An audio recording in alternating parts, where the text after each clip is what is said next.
大家好，我係星。有冇試過去完旅行，第二日翻到嚟即刻再上去旅行呢？今次嘅業主去完韓國，好想將韓屋嘅 B&B 帶翻嚟澳門。今次嘅設計，我哋由玄關到走廊，牆身到天花，廁所到主人房，全部都將風格帶出嚟。但係講風格之前，我哋先講咗一啲業主要求先。今次嘅家庭背景係一個一家4口再加一隻小狗嘅家庭組合。原本咧一個2房1廳嘅單位，今次業主第一個需要就係要將佢改成3房。第二點。父母有自己嘅空間嘅同時，小朋友都開始已經有自己嘅想法啦，所以家姐想邀請朋友仔嚟到屋企有一個屬於自己嘅小空間。第三，細佬咧想要一張大啲嘅工作台，同時咧可以有一個練鼓嘅地方。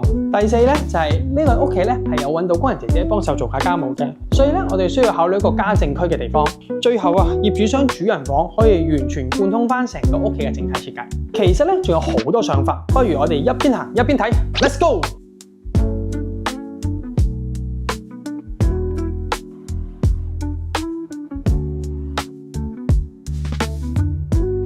今次韓屋嘅風格 style 咧，主要個靈魂精髓就喺材質上邊啊！我哋用咗原木啦、石材啦、稻草啦、紙張啦，一啲手工嘅雕空造型啦，所以咧今次一入到屋企嘅玄關咧，就會見到比較明顯嘅岩石特色牆同埋石材嘅地面，形成咗個強烈嘅儀式感。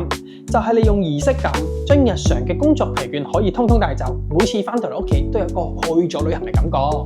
過咗玄關之後啦，你會見到我身後咧有一個比較復古嘅鏤空造型嘅木門嘅。今次咧其實好常會用紙質去做啊，但係因為咧廁所相對比較潮濕，我哋就用黑磨砂玻璃去取代。咁同時之間啦，今次咧全屋咧都用咗一個比較粗獷嘅稻草藝術漆。你會近睇嘅話咧，就會見到一絲絲嘅稻草喺身上邊添。屏風後邊咧係我哋嘅客飯廳空間，設計上咧我哋採用咗唔同嘅橫豎木樁去劃分咗佢哋嘅空間，同時咧木樁可以帶出咗嘅氛圍感，突顯晒成個整體嘅線條。而客廳嘅斜頂天花咧，突顯咗屋檐嘅感覺，同時啦我哋嗰個燈幕嘅位置咧就可以有一個自然光線嘅感覺啊！講完客廳之後咧，喺我身後邊嘅窗台咧，你會見今次嘅梯級咧係採用咗我哋嘅韓屋中庭式嘅設計，我哋變成咗一個大型嘅梯級啦。窗台咧都特意加深咗佢嘅距離，變成咗一個大型嘅練習舞台啦。唔好睇小今次嘅設計啊！右手邊嘅呢個屏風後邊其實係今次全屋嘅晾衣房，實現咗將設計同生活功能兩者互相結合啦。嚟到走廊啦，先講設計啦。望上天花板啦，你就會見到呢個榫卯系統嘅設計造型啦。佢嘅感覺就好似穿梭緊古宅嘅天井。同時咧，你會見到今次成個走廊咧係屋企嘅生活軸線，佢連通咗3個房間、衣帽間、廁所同埋隱藏嘅家政區。門嘅後邊咧就係我哋嘅洗衣機同電器嘅收納位置啦。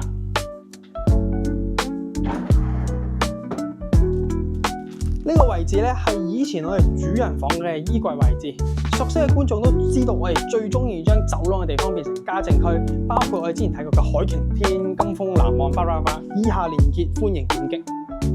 今次咧我哋將佢分為3個空間，分別係我哋衣帽間、廁所同家庭區，完全滿足咗工人姐姐平時家務區域嘅地方啦。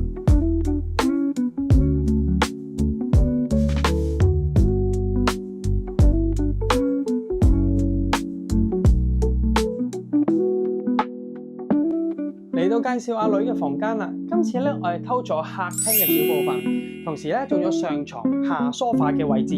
今次嘅小梳化咧滿足咗阿女啦，可以平時放學嘅時候邀請同學上嚟一齊有一個屬於自己嘅小空間。至於2個房間嘅中間咧，我哋做咗衣櫃嘅設計，形成咗前後錯位。呢個咧就係我哋2房變3房嘅空間魔法啦。今次咧2個小朋友嘅房間咧都冇刻意放翻韓式風格嘅入去，係因為爹哋媽咪咧都想俾小朋友佢有更加多嘅發展空間喺度啊，等佢哋有自由發揮嘅機會。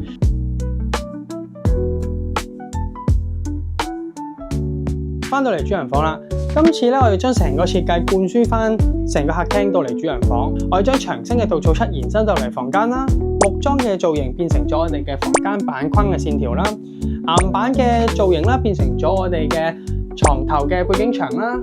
屋頂嘅斜頂天花啦、走廊嘅天井啦，以至到我哋嘅客廳嘅玄關屏風位置啦，由頭到尾都帶翻入嚟我哋主人房，令到每一次翻到屋企、翻到去房間瞓覺都好，都有一次再一次旅行嘅感覺。